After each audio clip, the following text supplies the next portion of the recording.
has a friend who is addicted to watching pornography, and he wants to repent. You know, brothers and sisters, a few days ago I got a call from a college student, and he was about to commit suicide. Why? He said because he's into watching pornography, and that led him to committing big sins, and he hated himself, he got bored, and he doesn't want to live anymore, even though he was in a very successful field studying medicine and so on. And so I had a talk with him, despite the fact I was extremely busy, and I said, so why you want to die? He said, I'm bored, I hate myself. I said, and do you think if you kill yourself right now, you will feel much better and you will be comfortable? If this is the case, wait for me, I'd like to join you. I want to feel comfortable too. So that brought to his attention that that would not make his case any better. Rather, it will be worse. Then we started putting some serious steps to be followed and taken in considerations in order to overcome this. One, the Prophet ﷺ said, look, I can talk to you forever about قُلْ لِلْمُؤْمِنِينَ يَغُضُّوا مِنْ أَبْصَارِهِمْ وَيَحْفَظُوا فُرُوجَهُمْ. The command of lowering the gaze. I can talk to you about chastity. I can talk to you about all of that. But now we need some serious measures to be taken in order to defeat. It's not only the shaitan now, it is some inner evil desire. And in order to avail that, you need to do the following. Do not stay alone in the place where you know that you're going to do this. I believe that you would not dare to do this before others, either your wife or your friends and so on.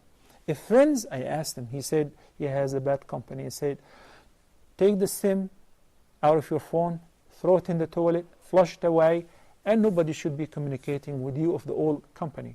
The hadith of the one who murdered 100 people, when he went to a scholar finally, he said the first step on the path of Tawbah is to leave this village. Why? Because its dwellers were evil. They were helping you to be a bad person. Cut off these guys and disconnect your relations to them.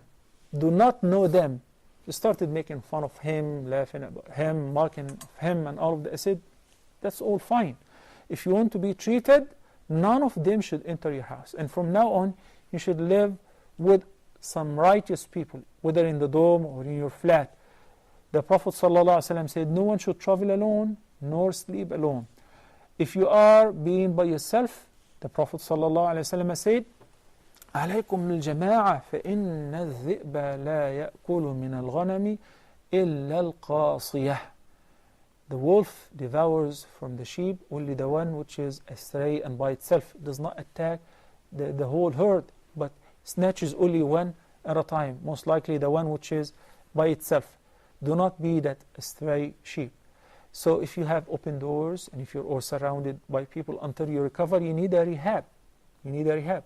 And it is perfectly okay to seek a psychological help from a psychiatrist or a psychologist. It's a condition where if the person does not have the concept of ihsan, he needs to be treated. And it is treatable. And that urge of feeling that you need to repent is very healthy. So utilize that. Do not get sucked into this evil practice. And guess what? No matter how many times you fall into the pit, get up, repent, and try to recover. Do not give up. And ask Allah subhanahu wa ta'ala a lot in your dua and your sujood. May Allah help you to overcome this problem.